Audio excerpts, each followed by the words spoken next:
insanın həyatını dəyişən bir məsələdir ki, insan seçim etsin və bu seçimdə doğru olsun. Allah Subhanahu taala Quran-ı Kərimdə buyurur ki: "Ellezine cahadu fina lenehdiyennahum subulana." O kəslər ki, bizə tərəf can atır, biz onları doğru yola yönəldirik. Demək, insan qərbdədir, Avropada yaşayır, tamamilə İslam mədəniyyətindən uzaq bir yerdə. Amma görürsən ki, başlayır ibadətə, elə başlayır ki, kökü, ənənəsi İslama dayanan insandan daha möhkəm yapışır İslama. İstəyir qadın olsun, istəyir kişi olsun. Hətta tanınmış belə ulduz səviyyəsində olan insanlar olub ki, sonra İslama gəliblər və İslama belə deyək də, həqiqətən də sahib çıxanlardan olublar. Buna misal çəkmək olar məşhur boksçu Məhəmməd Əli, Allah rəhmət eləsin. Bəli, amin. Yəni necə bilsən özün izzətli sayırdı İslamla. Və həmişə də var. Niyə görə? Çünki onlar İslamı axtardılar. Axtardılar və insafla Allahın dinini araşdırdılar.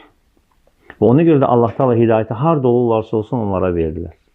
Peyğəmbərimiz sallallahu əleyhi və səlləm sevimli əmisi olan Əbu Talib evin içində dəvət edirdi və onu çox sevirdi. Çünki ona qayğıkeş olmuşdu, həm əmi olaraq, həm də ona himayədar olmuşdu ata-anası dünyasını dəyişəndən sonra.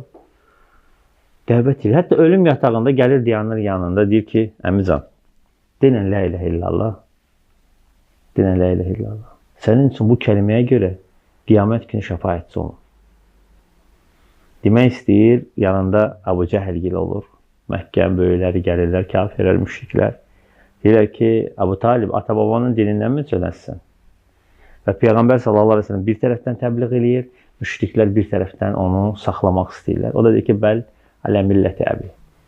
Deyir ki, yoxdur, mən ata-babamın dilində, onunla da dünyasını dəyişir. Allah Rasulunun evində, müsəlmanlara və İslama dayaq olan bir qədər yaxın. Amma niyə görə? Onun qarşısına alan səbəblər var idi.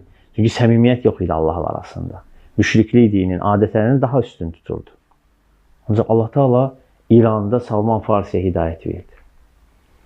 Məcuslərin içində, xaçpərəstlərin içində axtar-axtar, araşdıra-araşdıra bu rahibdən o rahibə, o rahibdən bu rahibə. Onun həyatını danışmaq mövzumuz deyil, amma həyatı barədə internetdə dərslər var, mövzələr var, qulaq asın. Çox maraqlı bir həyat görərsiniz. Və gəlir hidayət olur. Və Allah Subhanahu taala ayə nazil edib bu barədə. İnnəkə la tehdi men əhbəb, velakinallah yehdi men yəşə. Sən sevdiyinə hidayət verən deyirsən. Ey Rasulum, lakin Allah Taaladır ki, istədiyinə hidayət verir. Yəni sən Əbu Talibin hidayətini istəyirsən, mən Salman Farsinin hidayətini istəyirəm. Niyə görə? Axtarırdı. Və həmin bu günlər sizin vurğuladığınız o qərbdəki insanlar ki, bu günləri İslama dəstə-dəstə üst tuturlar, toplum və İslama gələndə də görürsən ki, qadınlar enli geniş boluş paltarlar geyinir. Hazır hicabda gəlir. Hazır hicabda gəlir. Ənənəvi İslamı yaşayan insan görürsən ki, geyinir dar şalvarla, dar köynəklə, nə bilim, makyaj istifadə edir üzündə, gözündə. Çünki adətdir. Adət, amma sizin dediyiniz insana araşdıraraq gəlirlər. Elmi formada. Araşdıraraq gəlirlər. Artıq onlara haqq dəvət çatandan sonra onlar tam qəlblərin, qulaqların, gözlərini açırlar ona və Allah Taala onu hopdurur onların qəlbini.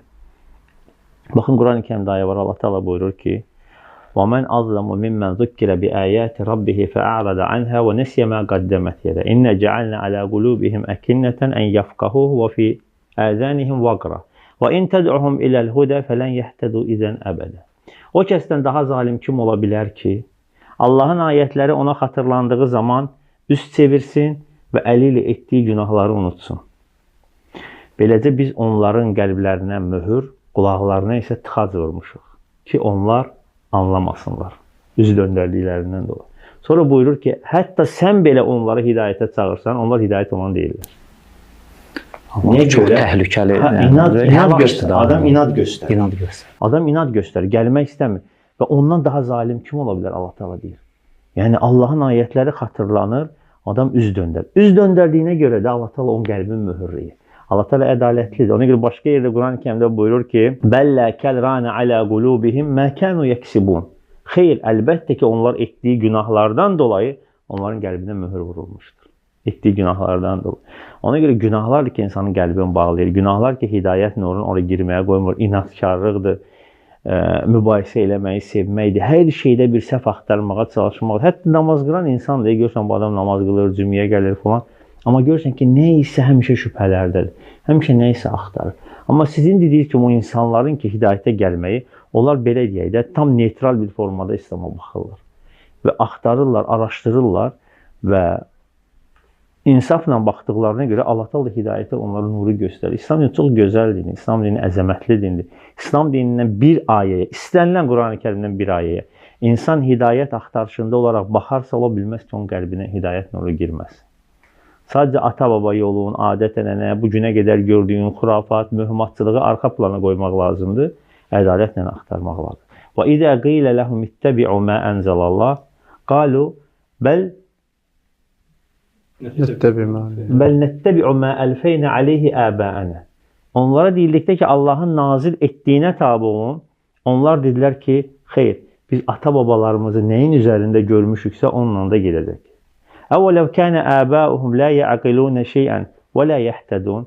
Əgər deyil, onların ata-babası ağılsız və hidayət yolunda olublarsa, yenə də mi onlara tabi olacaqlar? İndi ata-baba ola bilsin, elə bir dövrdə olub ki, müstəmləkə vaxtında olub, ateizmin təbliğ olan bir vaxtında olub.